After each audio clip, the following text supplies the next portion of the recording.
Welcome to the YouTube channel Gramin Bharat Abhishek Kumar. Today we will discuss the next lecture of the polynomial, that is zeros of polynomial. Zeros of polynomial के बारे में आज हम जानने का प्रयास करेंगे।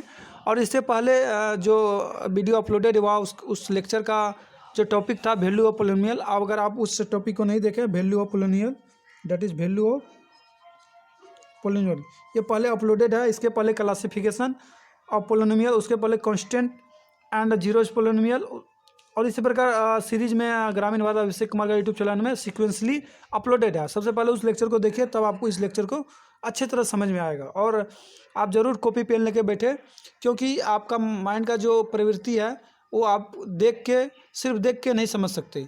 जब तक आप उसे लिखेंगे नहीं और फिर उसके बाद भी उसे पढ़ेंगे नहीं, रिवाइज नहीं करेंगे, तो आपका ब्रेन का जो इंटेंशन पावर है उतना अधिक नहीं होता। कुछ क्षण के बाद आपका माइंड से वो एस्केप करने लगता है। इसलिए it is very necessary to note it down. इसको नोट करना बहुत ज़रूरी है, तब आपको अच्छी तरह समझ में आएगा।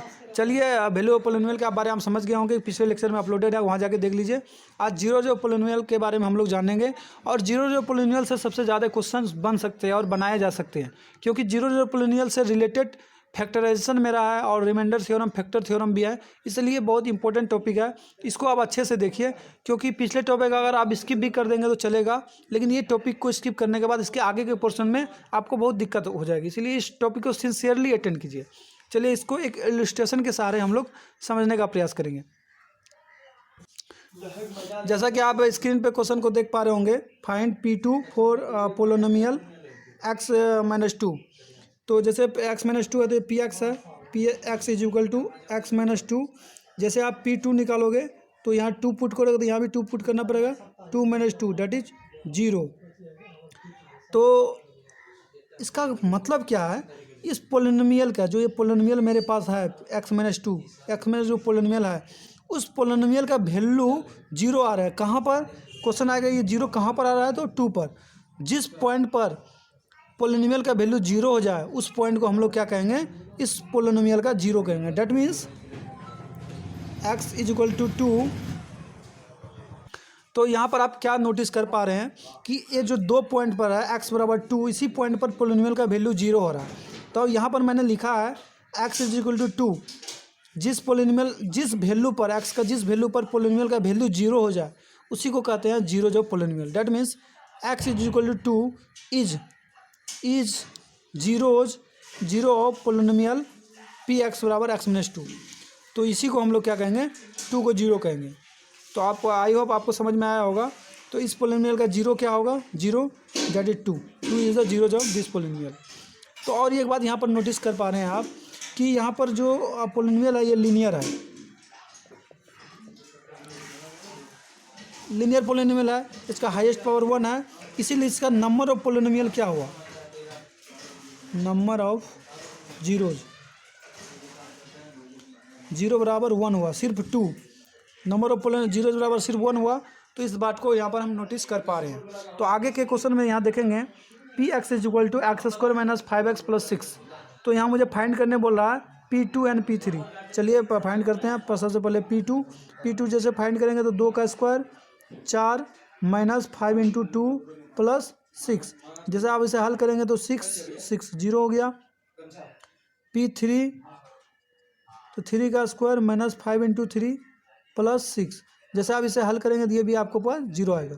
तो अब यहाँ नोटिस कर पा रहे हैं इस बात को कि इस पोलिनोमियल का 0.2 मतलब x बराबर 2 एंड x बराबर 3 पर वैल्यू क्या आ रहा है, 0 आ रहा है। मैंने आपको अभी तुरंत पहले बताया था, जिस पॉइंट पर पोलिनोमियल का वैल्यू 0 आए उसी को क्या कहेंगे, पोलिनोमियल का जीरोज कहेंगे। डेट मीन्स हम यहाँ लिख सकते हैं x is equal to 2 and x is equal to 3 is polynomial of is zeros of polynomial Px is equal to x² - 5x + 6। इस पोलिनोमियल का ये क्या होगा, 2 और 3 जीरोज होगा। आई होप आपको ये समझ में आया होगा। ये एक इलस्ट्रेशन था इस टॉपिक को समझने के लिए, पर डिटेल एनालिसिस हम अभी करेंगे। आप इसे सबसे पहले नोट डाउन कीजिए। जैसे कि आप स्क्रीन पर देख पा रहे हैं, एनी रियल नंबर अल्फ़ा कोई एक रियल नंबर है, is called zeros of the polynomial P X का ये जीरोज कहलाएगा और यह जीरो होगा if P alpha is equal to zero. अगर उस पॉइंट पर उस पोलोनोमियल का वैल्यू जीरो हो जाए तो हम कहेंगे जो अल्फ़ा पॉइंट है मेरा वही क्या है, पोलोनोमियल का जीरो है। तो आई होप आपको समझ में आया होगा और पिछले इलस्ट्रेशन से आपको पूरी अच्छी तरह से समझ में आया होगा। और ये डिफिनेशन को आप नोट डाउन कीजिए और यहाँ पर 2-3 पॉइंट मैं लिख रहा हूँ, उसे भी आप ज़रूर ध्यान में रखिए। उससे डायरेक्ट आपके एग्जामिनेशन में क्वेश्चन आएंगे या बनते हैं या बनाए जा सकते हैं। जैसे कि इफ़ ए पोलोनोमियल, मान लीजिए एक पोलोनोमियल है x-2 और दूसरा पोलोनोमियल है x² - 5x + 6 और ये तीसरा पोलोनोमियल मान लीजिए x³ - 1 है। ये तीनों पोलोनोमियल है। आप जैसे यहाँ पर एक बात को नोटिस करेंगे, इस पोलोनोमियल में x अगर ये 2 रख दे तो ये x इसका जो वैल्यू आ जाएगा 0 आ जाएगा। अगर इसमें x का वैल्यू अगर 2 रख दे, x का वैल्यू अगर 3 रख दे, पोलोनोमियल का वैल्यू दोनों ही केस में क्या आ जाएगा, 0 और 0। और इस केस में क्या आ जाएगा, x का वैल्यू अगर 1 रख दे तो ये पोलोनोमियल का वैल्यू क्या आ जाएगा, 0 आ जाएगा। तो आप यहाँ पर एक बात नोटिस कर पा रहे होंगे कि ये जो x बराबर 2 है, 2 ही मेरा क्या है, इस पोलोनोमियल का जीरोज है। और इस पोलोनोमियल का जीरोज क्या है, 2 और 3 दोनों है। और इस पोलोनोमियल का जीरो क्या है, 1 है। तो यहाँ पर और एक बात आप नोटिस कर पा रहे हैं कि जो फर्स्ट वाला जो एग्जांपल है, फर्स्ट एग्जांपल, इसका जो डिग्री है 1 है, डैट इज़ ये लीनियर है, ये लीनियर है। और ये जो है क्वाड्रेटिक है। और ये जो इसका पावर 3 है तो ये क्यूबिक है। और ये क्यूबिक क्या होता है, classification of the polynomial topic में मैंने ऑलरेडी डिस्कस किया हुआ है और ये वीडियो इससे पहले अपलोडेड हो चुका है। तो जैसे ये लीनियर है, लीनियर का जो डिग्री होता है 1 होता है। डिग्री जैसे ही 1 होता है तो इसमें नंबर ऑफ जीरोज 1 हुआ, तो ये कह सकते हैं number of zeros, that is maximum number of zeros. Maximum number of zeros क्या हो गया, 1 हो गया, क्योंकि वो एक ही नंबर है जिसमें ये 0 हो रहा है। अगर क्वाड्रेटिक है, इसका डिग्री क्या है, 2 है, तो हम यहाँ कह सकते हैं number of zeros is equal to क्या है, 2 है। 2 और 3 2 हो गया मैक्सिमम। इसी प्रकार यहाँ पर जो है नंबर ऑफ जीरोज मैक्सिमम इसका 3 होगा, बट एक रियल होगा, x बराबर 1 पे एक रियल है। तो यहाँ भी हम लिख सकते हैं maximum number of zeros is equal to 3, but यहाँ पर एक ही निकला है 1 पे 0 निकला, तो हम कह सकते हैं 1 is the a real value, ये रियल जीरोज 1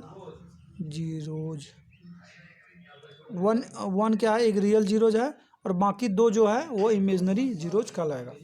तो इस इलस्ट्रेशन को समझने के बाद हम यहाँ एक नोट लिखेंगे, उस नोट को आप आसानी से लिख लीजिए।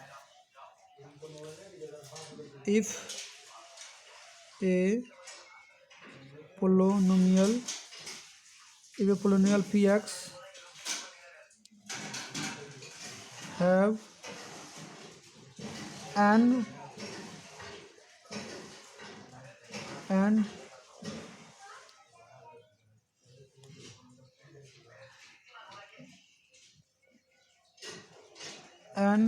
degree and as degree, if a polynomial px के पास कितना डिग्री रहेगा, एंड डिग्री मतलब highest power, then px must have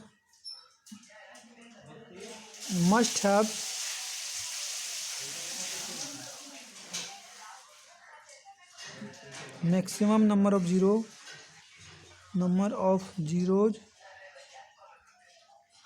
must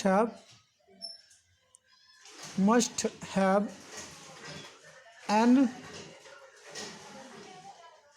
n zeros, maximum number of zero. तो इसका मतलब क्या होगा, अगर किसी का डिग्री n है, उसके पास, उस पोलिनोमियल के पास n जीरोज हो सकता है। नंबर ऑफ जीरोज कितने हो सकते हैं, n as number of maximum number of zeros हो सकते हैं। तो इसे मैं साधारण भाषा में क्या कर सकता हूँ कि px degree n maximum number of zeros is equal to also n। ये क्वेश्चन डायरेक्ट आता है कि अगर डिग्री n है, तो मैक्सिमम नंबर ऑफ जीरोज कितना होगा, n होगा। अगर डिग्री n-1 होगा तो मैक्सिमम नंबर ऑफ जीरोज भी क्या हो जाएगा, n-1 हो जाएगा। अगर डिग्री 5 रहेगा तो मैक्सिमम नंबर ऑफ जीरोज भी क्या हो जाएगा, 5 हो जाएगा। तो इस पॉइंट को आप आसानी से समझ पाएंगे। यहाँ जो लिखा हुआ नहीं समझ पाए हैं तो यहाँ पर सिंबॉलिक रिप्रेजेंटेशन के थ्रू आप समझ पा रहे होंगे। आई होप ये लेक्चर आपको समझ में आया होगा। आगे के लेक्चर में हम लोग पोलिनोमियल का जीरो कैसे फाइंड करते हैं उसके बारे में डिस्कस करेंगे और उसको डिटेल से एनालिसिस करेंगे। चलिए इस लेक्चर को यहीं कंक्लूड करते हैं। इस लेक्चर को ज़्यादा अपने दोस्तों को शेयर कीजिए और इस चैनल में नए हैं तो इस चैनल को सब्सक्राइब कीजिए। थैंक यू वेरी मच ग्रामीण भारत यूट्यूब चैनल से जुड़े रहने के लिए। Thank you.